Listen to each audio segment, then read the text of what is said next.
Pernah nggak sih kalian waktu kecil itu ngayal kalau kalian itu sebenarnya adalah seorang anak sultan atau anak raja kaya raya? Apa yang akan kalian lakukan jika ternyata kalian adalah seorang anak raja yang hilang?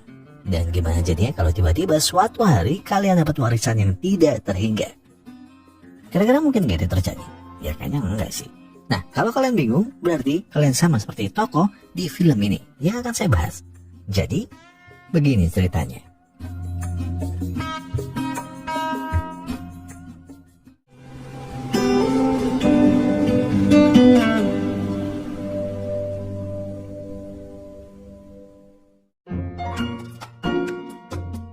Dan orang itu adalah Johnny. Johnny adalah pria 38 tahun yang sehari-hari bekerja sebagai tukang bengkel di sebuah kota kecil di Philadelphia. Hidup Johnny sebenarnya sudah ideal untuk menikah dan punya banyak anak menggemaskan.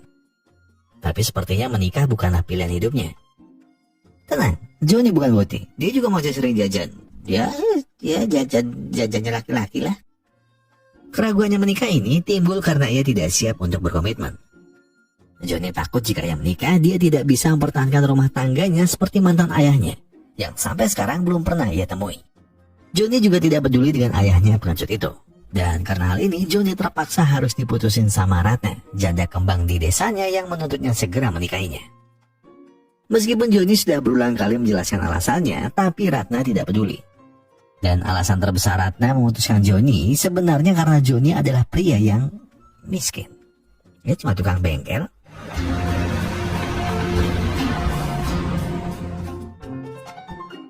Mendengar itu, Johnny hanya bisa melepaskan Ratna. Johnny juga tidak mau menahan wanita yang tidak siap menerima semua kondisinya. Bukan karena ia tidak sungguh menyayangi Ratna, namun bagi Johnny saat ini, hanya ibunya dan hidupnya sendirilah yang lebih penting dari segalanya. Hidup Johnny sehari-hari adalah kehidupan sederhana yang sudah cukup untuk membuat dirinya dan orang-orang di sekitarnya menjadi bahagia. Bakat bengkel Johnny yang pro juga telah membantu banyak orang di desanya.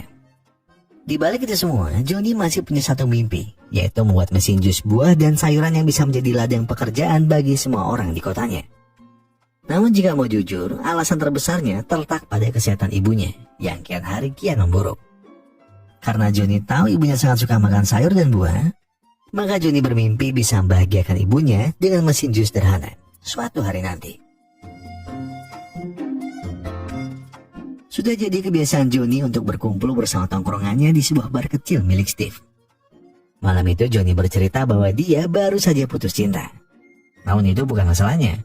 Johnny akan tetap bahagia karena Johnny masih punya mereka.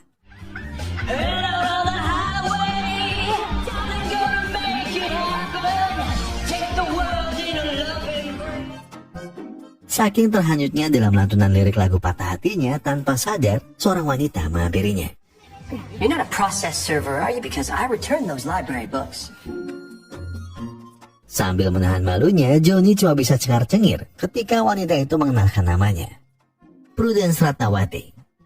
Prudence sengaja datang mencari Johnny karena ia membawa satu pesan rahasia. Prudence tak bisa menjelaskan cerita lengkapnya karena saat ini pesawatnya akan segera berangkat. Maka dari itu, Prudence cuma bisa menyerahkan satu tiket pesawat kelas eksekutif menuju Inggris.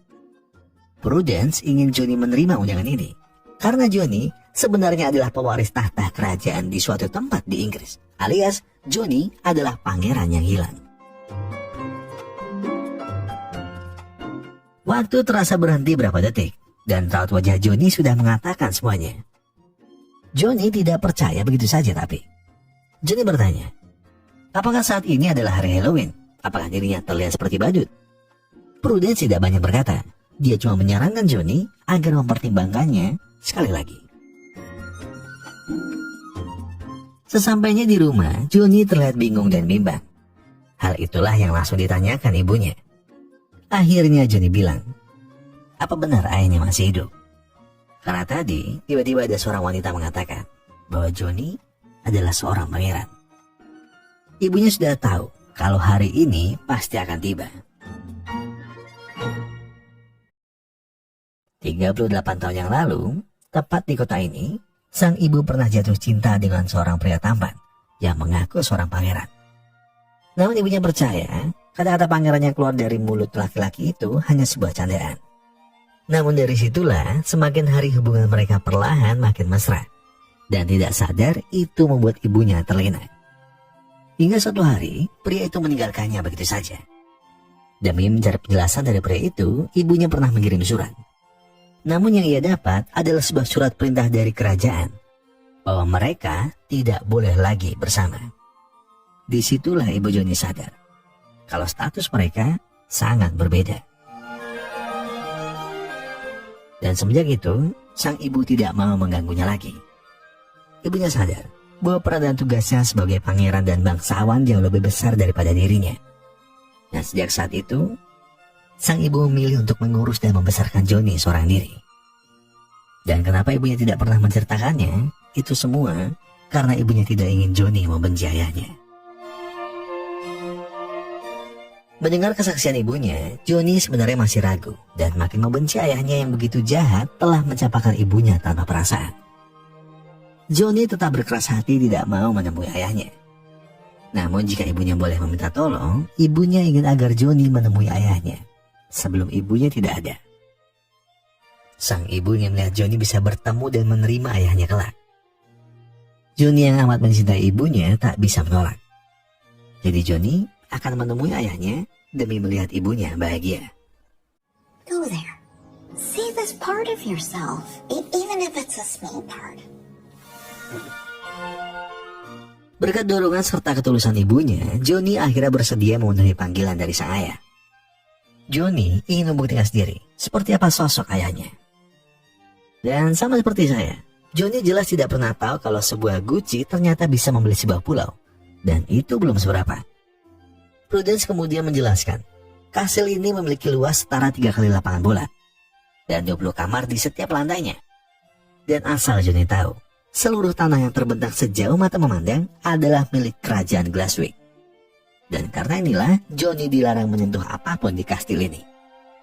Sambil menunggu kedatangan ayahnya, Johnny yang tidak bisa menahan jiwa anak kecil dalam dirinya tidak pernah menyangka kalau No! No! Sorry.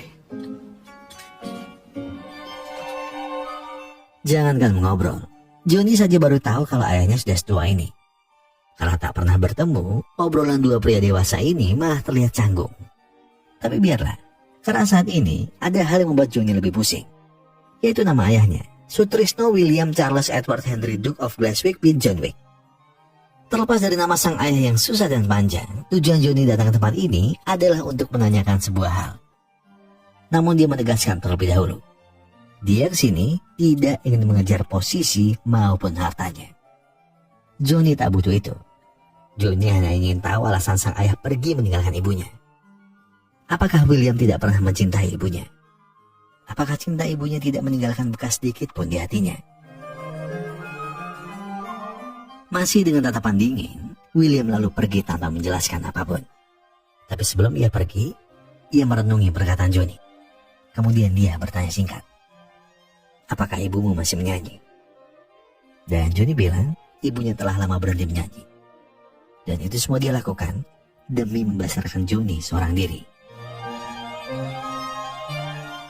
Merasa dirinya tidak dianggap, Johnny keluar dengan penuh emosi. Sekalipun Prudence meyakinkannya dengan beragam fasilitas kelas premium, tekad Johnny sudah bulat. Johnny tidak akan kembali lagi hanya untuk menemui raja sombong dan berhati batu seperti William. You may be the most irritating, nagging person I've ever met. Same. Seperti saran Thomas, Johnny pun mampir sebentar untuk menenangkan pikirannya. Johnny membenarkan Thomas bahwa raja itu sangat sombong dan sepertinya dia tidak ingin punya ayah seperti itu. Tepat sebelum Johnny hendak pergi, tiba-tiba wanita itu datang lagi. Johnny merasa seperti tahanan dengan kehadirannya yang terus mengikutinya. Prudence kembali karena William ingin Johnny tinggal seminggu lagi sampai hari pengukuhan sebagai pengganti ayahnya. Dan di sini juga Prudence akhirnya menceritakan semuanya. Jabatan William sebagai Raja Glaswick tidak lama lagi akan berakhir. Ditambah selama 10 tahun belakangan, derita penyakitnya semakin menjadi-jadi. Dan itu masih tambah karena William tidak memiliki calon penerus langsung. Dan jika Johnny tidak meneruskan jabatannya sebagai raja, maka sepupunya Alstair akan menggantikan posisinya. Sedangkan William yang sudah tahu sifat tamak dan congkak Alstair tidak merestui itu. Sampai suatu hari, Prudence tidak sengaja menemukan sesuatu yang mungkin masih bisa menyelamatkan masa depan Glaswick dari tangan kotor Alstair jika naik tahta. Berulang kali Prudence meyakinkan Johnny untuk tetap kembali jadi penerus tahta. Namun prinsip Johnny masih sama. Dia tidak akan menerimanya. Kebenciannya pada William tak akan bisa terobati. Akhirnya demi memancing Johnny, Prudence menantangnya untuk bertaruh di atas permainan papan. Jika Prudence menang, Johnny harus kembali dan tinggal seminggu lamanya. Tapi jika Johnny yang menang, Prudence harus berhenti mengganggu hidupnya. Tak ingin martabatnya sebagai laki-laki direndahkan, tanpa pikir panjang, Johnny menerima tantangan itu. Karena jelas, Johnny akan memenangkannya dengan mudah.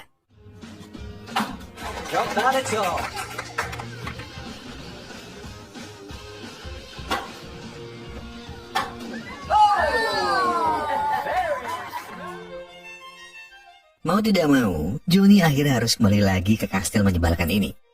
Johnny yakin bisa melalui 1 minggu ini, dan setelah itu tugasnya sudah selesai. Dan kalau bukan karena permintaan ibunya, Johnny tak akan sudi bertemu ayahnya.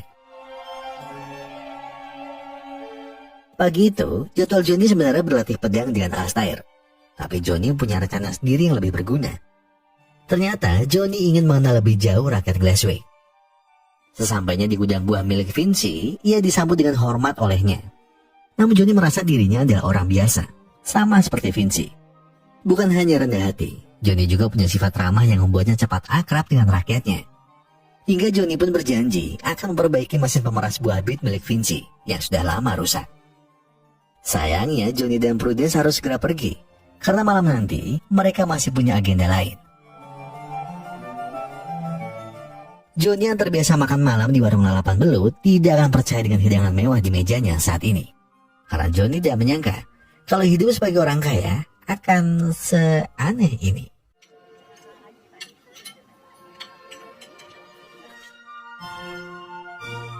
Ternyata masalah Johnny tidak sesimpel itu. Dia pun harus menebak garpu mana yang harus dipakai orang kaya. Saking bingungnya, dia tidak sengaja menyenggol garpu milik tamu sebelah. Yang jelas menjadi senjata Alstair untuk menjatuhkannya. Namun Johnny yang cerdik tidak termakan oleh pancian Alstair. Dia malah bisa membuatnya menjadi candaan yang membuat suasana makan malam yang bosan menjadi berkesan. Alstair yang merasa iri dan takut dirinya tersaingi, menantang Johnny untuk bertanding di arena pacuan kuda untuk menunjukkan siapa pangeran yang sesungguhnya. Classic. The next Duke of Classic. Andai saja Johnny berkuda hanya bersama Prudence, mungkin harinya akan lengkap dan bahagia. Tapi siang itu, ia harus membuktikan kemampuannya sebagai pangeran Glaswick. Maka, ia tidak punya pilihan lain. Secara tidak terduga, Alstair ternyata salah. Ia salah menantang orang. Saat kudanya dipacu terlalu cepat, kudanya malah mengamuk dan hampir saja mencelakainya. Tapi beruntung, Johnny sempat menariknya.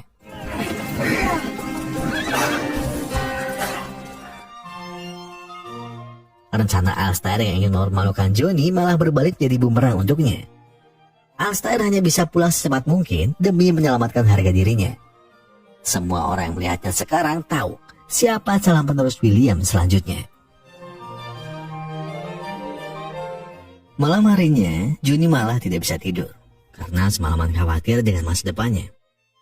Dia bertanya pada dirinya sendiri, apakah dia bisa menjadi penerus William yang baik dan bisa menjalankan semua tugasnya. Johnny tahu, trik agar tidur nyenyak tiap orang pasti beda-beda. Ada yang nonton Velocity TikTok, scroll profil Ariel Tatum, atau ikut nyemburung grup budidaya pecinta musang Kolombia di Facebook. Tapi Johnny berbeda. Johnny teringat kalau dia pernah melihat sebuah mobil tua warna merah, yang sepertinya bisa ia perbaiki untuk mengusir rasa khawatirnya. Yang Johnny tidak tahu, ternyata mobil itu adalah mobil kesayangan ayahnya sewaktu remaja. Jadi karena mendengar suara dari gudang kerajaan, William tiba-tiba mendatangi. Suasana canggung mungkin terasa di malam itu. Tapi ajaibnya, justru karena kejadian tak sengaja ini, William dan Johnny malah menjadi saling mengenal. Johnny awalnya hanya meminta tolong diambilkan kunci ring. Tapi karena William adalah seorang raja dari lahir, maka ia tidak tahu bagaimana bentuk kunci ring. Dan dari obrolan ringan inilah akhirnya Johnny tahu kalau William sebenarnya juga ingin hidup normal seperti orang biasa. Tapi karena dirinya adalah anak tunggal dan juga satu-satunya pangeran, dia terpaksa mengikuti keinginan orang tuanya. Johnny tersenyum memandangi William dengan semua kejujurannya. Dan diam-diam, Johnny mulai menyadari ada perasaan hangat di hatinya. Jadi Johnny bersyukur kalau malam ini ia bisa melalui semuanya bersama ayahnya.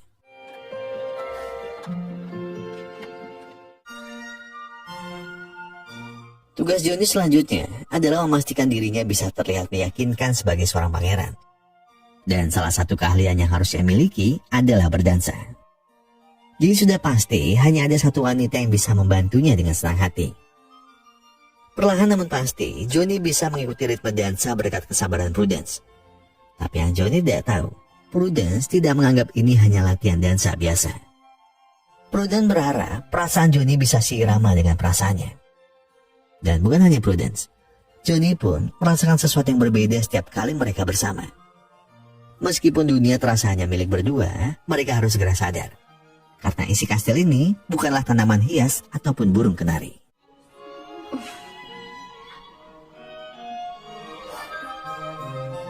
Tidak terasa, keberadaan Johnny di kastil ini telah mengubah banyak hal. Salah satunya adalah suasana kerajaan tidak lagi kaku dan tidak ada lagi jarak antara pangeran dan para pelayan. Seperti siang itu, Johnny yang sangat suka membuat jus dari buah bit sengaja mengundang pegawai kastil untuk mencicipi jus buatannya. Yang ternyata bisa diolah seenak muktel kafe bergengsi ala chef tretan muslim. Begitulah kehangatan suasana kastil sejak kedatangan Johnny. Dan tidak lupa, Johnny juga memberikan jus terbaiknya untuk wanita spesialnya. That is rather good. And it reduces stress. Malam harinya, Johnny kembali temani William perbaiki mobil. Di pertemuan kali ini, Johnny sudah tidak lagi berjarak dengan ayahnya. Dan seketika, keluar satu pertanyaan yang selama ini ingin sekali Johnny tahu jawabannya.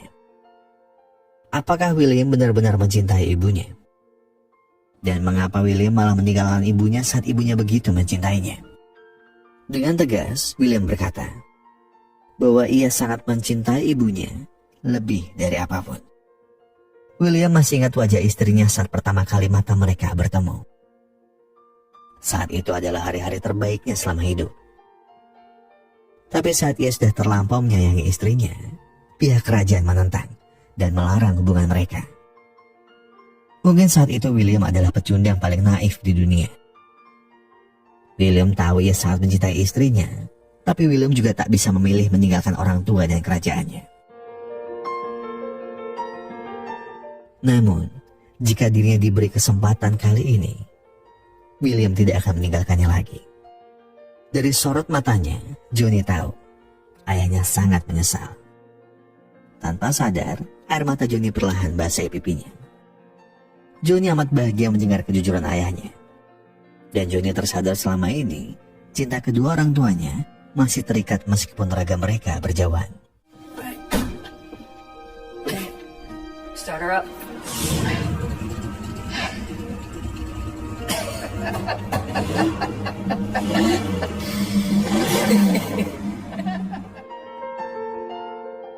Keesokan harinya, William mengungkapkan rasa syukurnya atas kehadiran Johnny di kerajaan.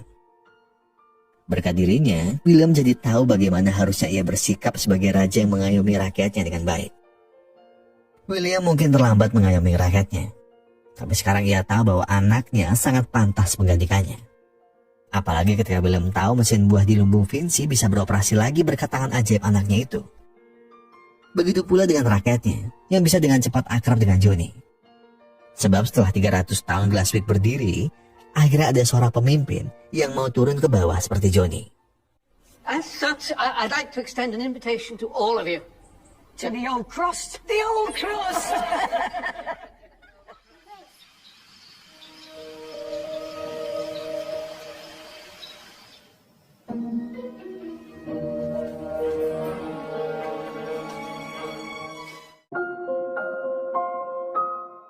Malam sebelumnya, Alstara semakin takut kehilangan peluangnya setelah ia melihat Johnny dan William menjadi semakin akrab. Ditambah respon pegawai kastil dan rakyatnya yang amat mengagumi kebaikan Johnny.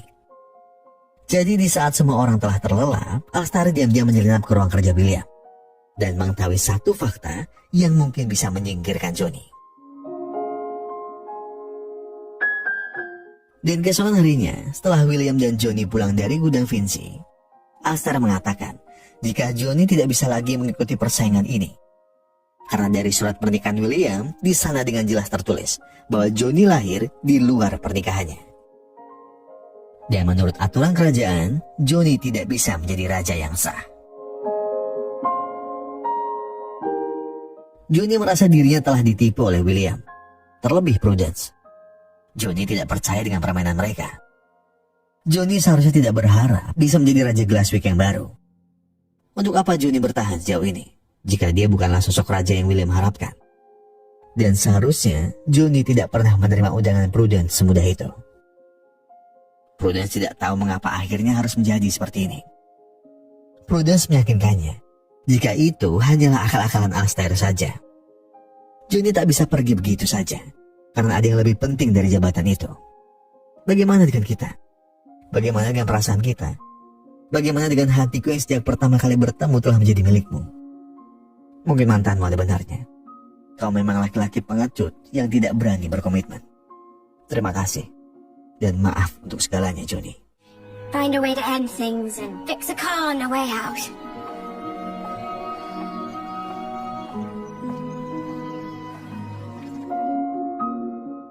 Prudence masih tidak percaya semua harinya akan berakhir dengan sia-sia. Ditemani kepala pelayan, Prudence tetap mencari cara agar semua usahanya tidak sia-sia. Dan secara tidak sengaja, Prudence melihat ada sebuah celah di dalam surat itu. Tanda tangan William adalah solusinya. Prudence tahu surat ini masih bisa menyelamatkan Johnny dan kastilnya. Secepat mungkin Prudence segera mendatangi Johnny dan mengajaknya kembali ke kastil. Prudence bilang, Johnny harus menyelesaikan apa yang sudah dia mulai. Jadi Johnny cukup percaya saja dengan rencananya. Bukankah Johnny ingin melihat ayah dan ibunya bisa bersatu kembali? Dorothy. Billy. Malam itu, William merasa sangat bahagia bisa bertemu dengan Dottie lagi. William tidak tahu bahwa Prudence sengaja mengundang Dottie untuk ikut dalam pesta pengukuhan Raja Glasswing yang baru. Dan bukan hanya William yang terkejut, namun Johnny pun tidak menyangka ibunya bisa datang ke sini. Melihat semua orang yang telah berkumpul, William mulai menyampaikan pidatonya. Malam ini, aku ingin menyampaikan sesuatu yang penting. Selama ini aku dan Dottie berpisah karena kami tak pernah tahu suratku maupun suratnya ditahan oleh kerajaan. Dan kali ini, aku ingin berkata jujur. Apabila aku bisa memilih menjadi orang biasa, maka aku rela melepaskan semua yang kupunya demi istriku. Karena dia telah berhasil mendidik Johnny. Johnny mengajariku banyak hal soal kebaikan hati seorang raja. Darinya aku belajar mencintai dan melayani rakyatku dengan baik. Dan di sini juga aku minta maaf pada semua rakyat yang selama ini mengira aku tidak peduli.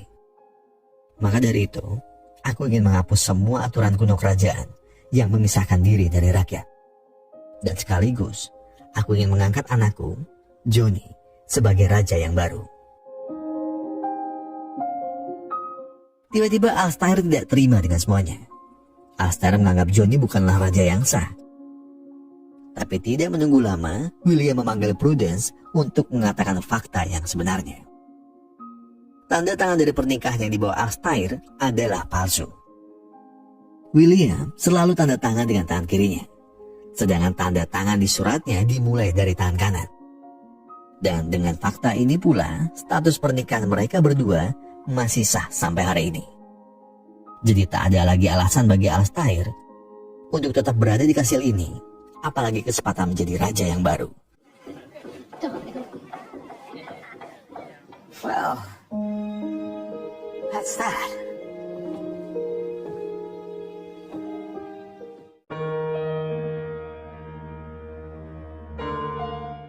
Di momen bahagia ini, Johnny ingin memeluk ayahnya.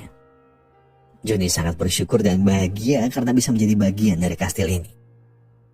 Johnny juga tidak pernah membayangkan jika ayahnya begitu mencintai ibunya dan juga rakyatnya. Johnny tidak tahu bahwa aturan lama kerajaan sangat membatasi ayahnya untuk bertemu rakyat. Johnny juga meminta maaf kepada William karena telah salah paham atas sikap tak acuhnya selama ini. Dan untuk merayakan ini semua, Johnny punya dua kabar bahagia. Pertama, Johnny akan segera meresmikan pabrik buah kerajaan serta menghidupkan lagi peternakan dan perkebunan lama mereka. Dan yang kedua, Johnny ingin melamar wanita paling cantik di dalam hidupnya.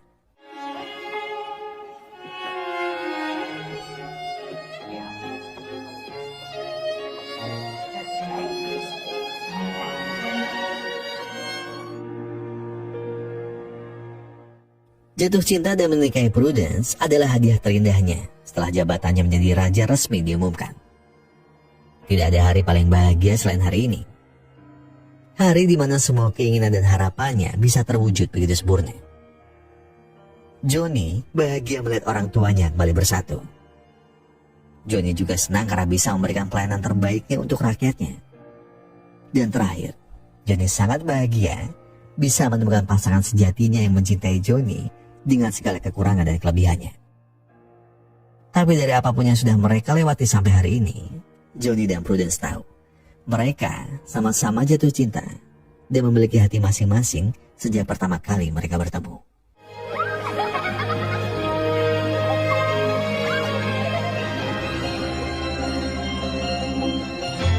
Kata orang, anak laki-laki akan lebih dekat dengan ibunya dan anak perempuan akan lebih dekat dengan ayahnya.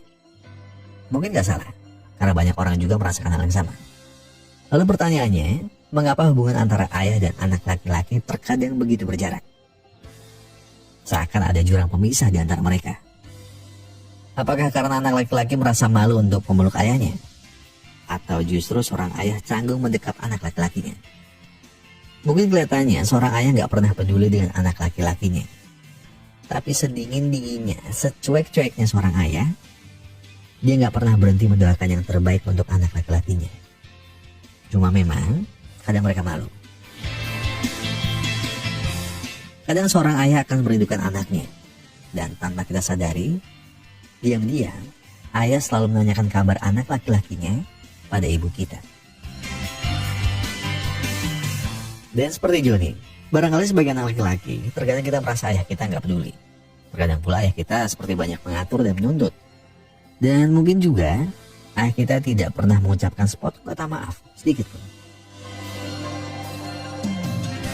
Tapi sesungguhnya di dalam hatinya tersimpan rindu dan harapan terbaik untuk anaknya. Seperti William yang tidak tahu bagaimana cara mengungkapkan cintanya. Mungkin saja ayah kita juga pernah mengalaminya. Dan dengan segala keterbatasannya itu, keinginan terbesarnya adalah agar kita tidak seperti dia yang merasakan banyak kekurangan dan kesedihan. Jadi, izinkan saya mengutip sebuah sajak pendek yang saya rasa bisa menggambarkan perasaan dari film ini. Dua ayah seluas langit.